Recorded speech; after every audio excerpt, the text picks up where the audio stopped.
Welcome to the Secret Underground Laboratory Recovery and Salvage, where rude mechanicals do magic.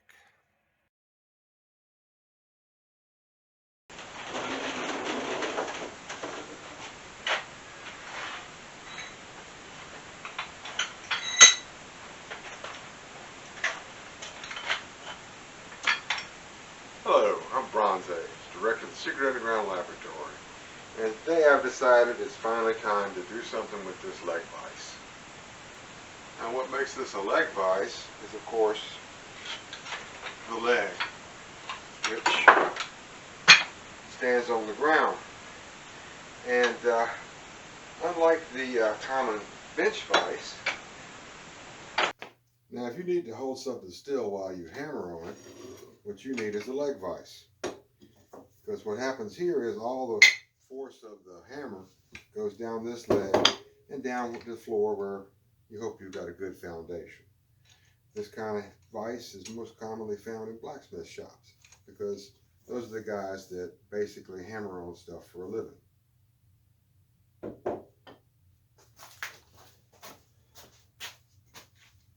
Now I don't need this vise very often, but when I do, that's the vise I need. And so I've made this little fixture here so that I can clamp it to the BF bench here whenever I need it.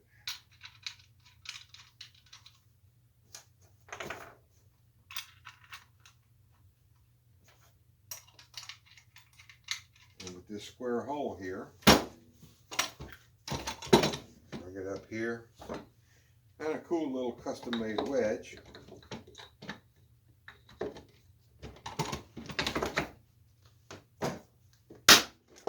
And I've got it clamped down tight where I can use it. It only takes a minute or two to set it up. Now today, this one we're going to clean this piece up and bring it back to Secret Underground Laboratory standards.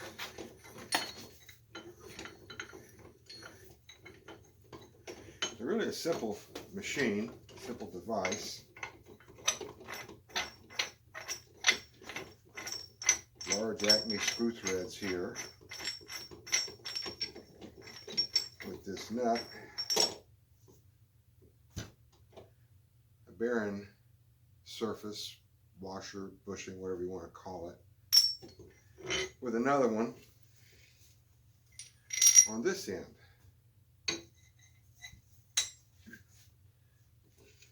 And what we're going to do is break this down into all the individual pieces, which there aren't that many, soak them in some evapor rust, and clean it up, paint it, get it well lubricated, and it'll be ready for use. This is liquid wrench in a spray can. Liquid wrench is a brand name that's been around for a long time. It's actually one of those products that's become the generic term for a rust penetrant. I had a neighbor when I was young.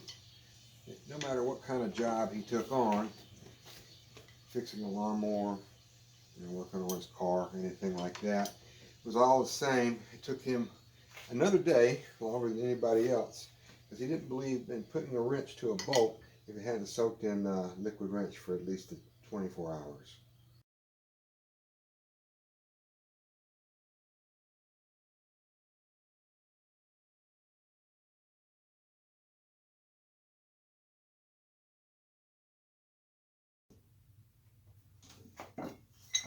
Took everything out and rinsed it off, gave it a quick brush. It's going to need a lot more wire brushing before it'll be ready for paint. This piece will need to be slightly repaired, tweaked, somewhere, tightened it a little too tight, I guess. Who knows? Wear rings, they look very good. Doesn't seem to be a lot of wear on them.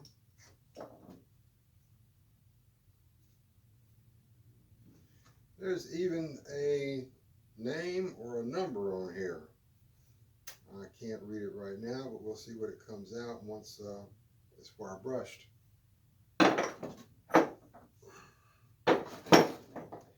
Now, that leaves the last part, the leg here. And I really do want to soak it. It's not critical that I could do. I could probably do just as well with a wire brush and a die grinder, but I'm going to give it a try.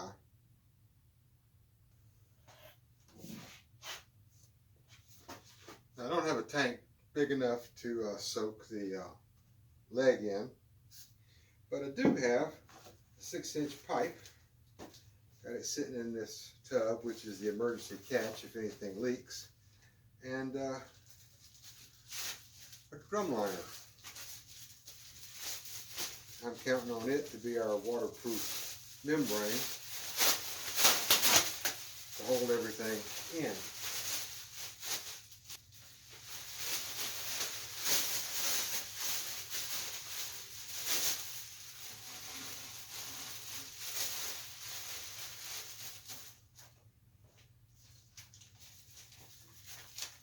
I'll wrap a little newspaper around the end of the jack, because that keeps it from cutting through. Let it down gently in there.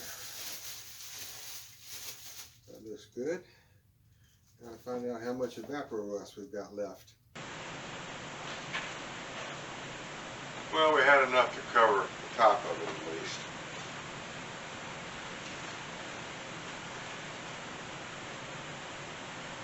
Now it's just a lot of boring wire brushing and probably fixing one small part.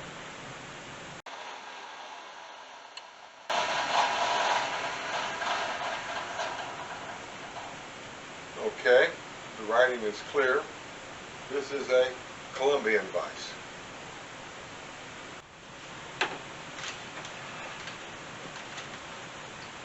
Well, this certainly proves you can have too much of a good thing. I've had about as much wire brushing and sanding on this as I can put up with.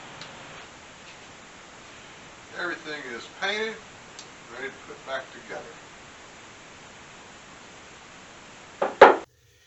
The first step in reassembly is this fixture that I made for clamping under the bench.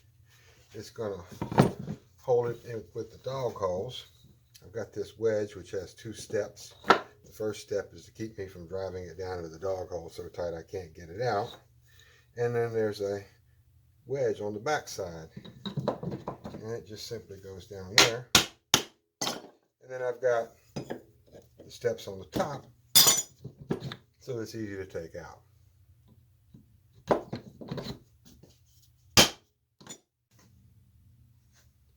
Now I know how long I've had this vise because I bought it on my honeymoon. A little roadside antique store just off the Natchez Trace, somewhere up in Mississippi. And I've used it a couple times, and not more than that because I never had a really good place to put it.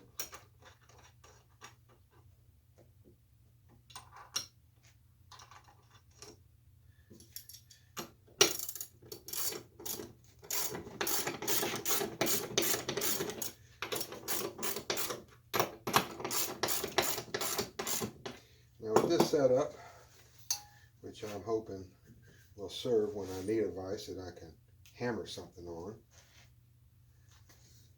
I'll be able to take it off, put it back on, go put it in the corner, and bring it back out when I need it.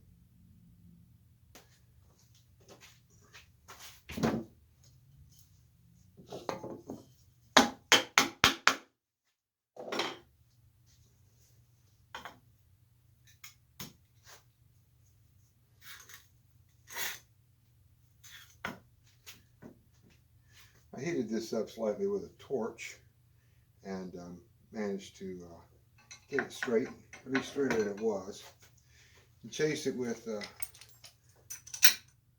die. And I'm not going to reuse the old nuts. They just don't look very good. Putting new fasteners on a restoration job is not really a sacrilege.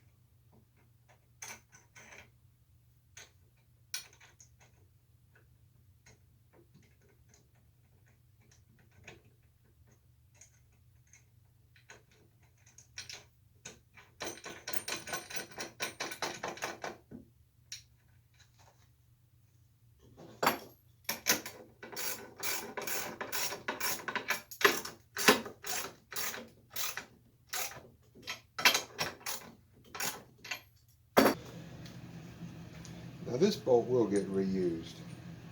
To install it, this arm, I've made a kind of a wooden drift pin. I can get in here and line this up.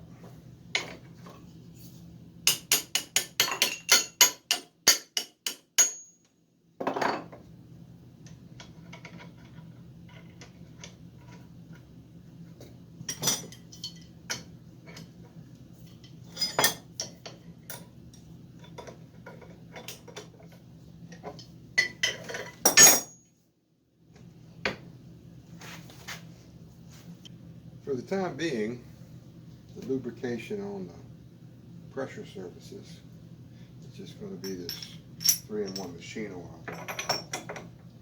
And I may put some kind of lithium grease or something on it later. We'll see.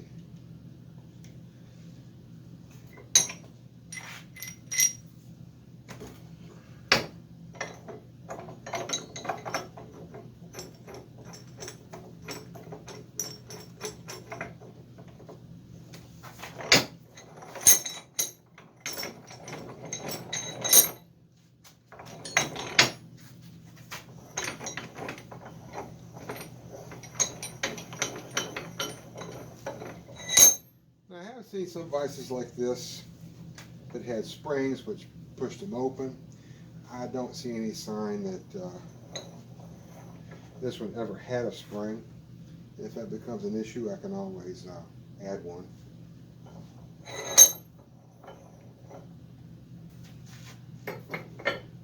Well, let's take it for a test drive and see how it works.